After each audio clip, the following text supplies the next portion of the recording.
So we just took a look at the Galaxy Tab S9 FE. Today we've got the Plus version to see what the difference is. Pricing for this starts at $150 more than the smaller version at $599 in the United States. This one is basically the updated version of the Galaxy Tab S7 FE. It's got the same color options, but you get a 12.4-inch TFT LCD display versus only 10.9 inches. This one's also 90 Hz refresh rate, 2560 by 1600 resolution. And then of course it's on Widevine L1 for apps like Netflix. And you can watch up to 4K upscaled resolution on YouTube. I know some people aren't gonna like that it's a TFT LCD display, but I actually think it looks really good in person. And it seems plenty bright enough, especially for indoor use. Nice thing is there's no light bleed issues on here, unlike with my Tab S6 Lite. I'd have to compare this to the Tab S7 FE, but I have a feeling this one looks a little better than that one. You also get upgraded RAM for the base model at 8 GB of RAM with 128 GB of storage versus only 6 in the base model for the regular S9 FE. You can also go up to 12 GB of RAM with 256 GB of storage. You can also expand the storage up to 1 TB with a micro SD card. It's got Wi-Fi 6, but there is only a Wi-Fi version. If you want 5G, you've got to go with the smaller version. It comes with the same Exynos 1380 processor as the smaller version. Now you do get a larger 10,090 milliamp hour battery versus only 8,000 for the smaller regular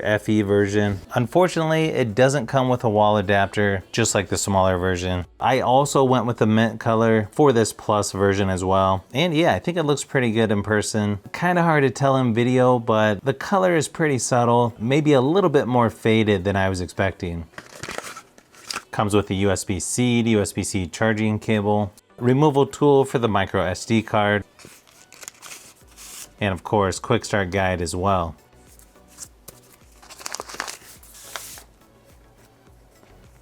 So as you can see here, very subtle on the color.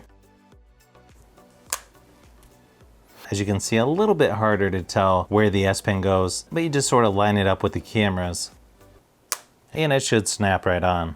You've got one speaker on each side of the tablet, USB-C charging port on the bottom, volume buttons there on the right hand side, even has the same fingerprint scanner right on the power button, along with your micro SD card slot, pogo pins there on the bottom if you get the keyboard case.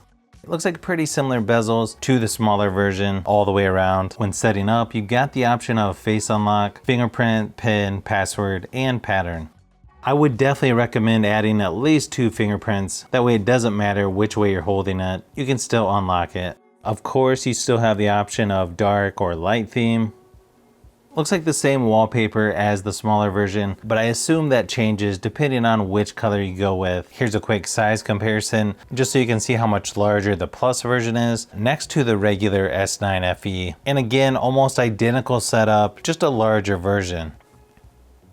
Pretty much the same apps that you would get on the regular S9 FE or just any Samsung device in general. Looks like a handful from Samsung, Google, a few from Microsoft. They also have LumaFusion on here. I should try that later. You also have Netflix and Spotify on here as well.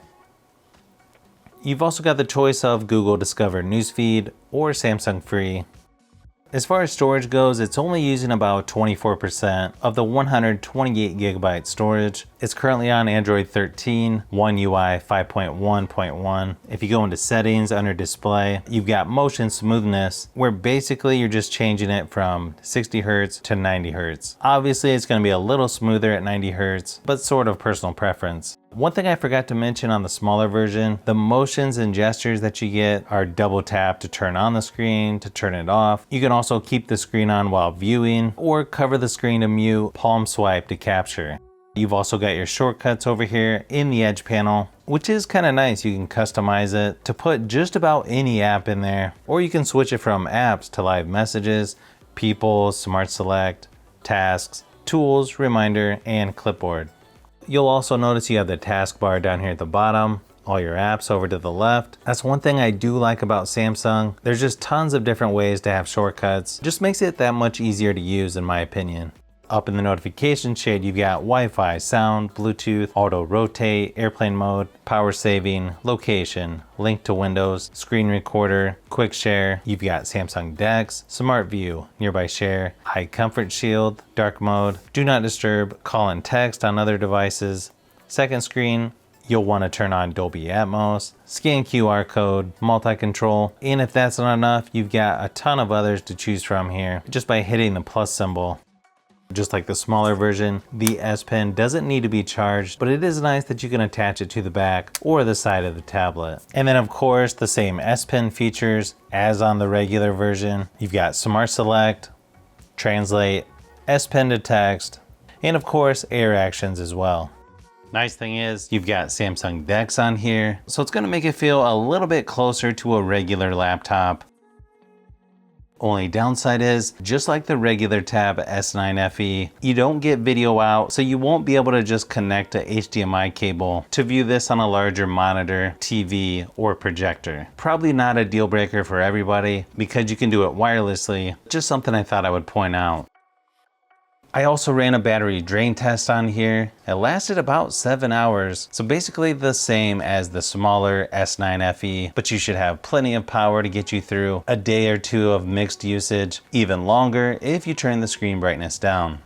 This one's going to be almost identical to the regular S9 FE on single and multi-core scores, and pretty much the same number for GPU performance as well. From what I can tell so far, it should have plenty of power to do most of the things you'll need to do on a tablet.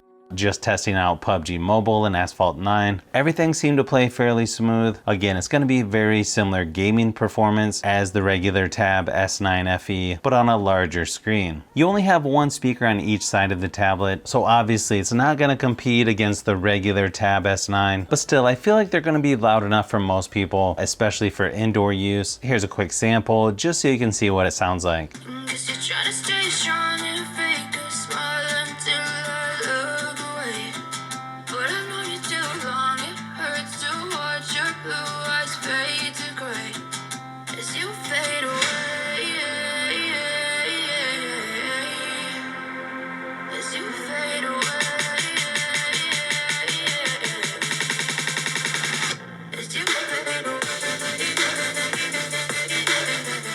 It's got a pretty simple camera app on here. You've got portrait, photo, video.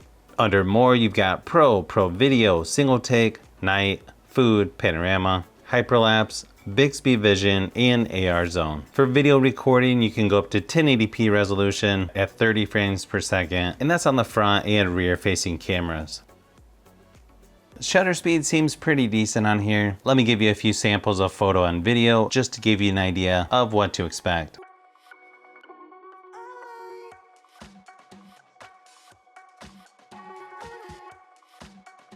Not sure if you can tell from these photo and video samples, but it does a decent job on both the front and rear facing camera, but you should be able to use this for Zoom meetings, other video conference calls without any issues. Hopefully this gave you a little closer look at the new Tab S9 FE Plus version. I think it's going to be personal preference on this one or the smaller version. It may just come down to if you want that larger screen and don't mind the extra cost. I've got a lot more comparisons to do with this one and the regular Tab S9 FE, plus I've got some more Pixel devices that I'm going to be testing out as well, so you'll want to look out for those upcoming videos.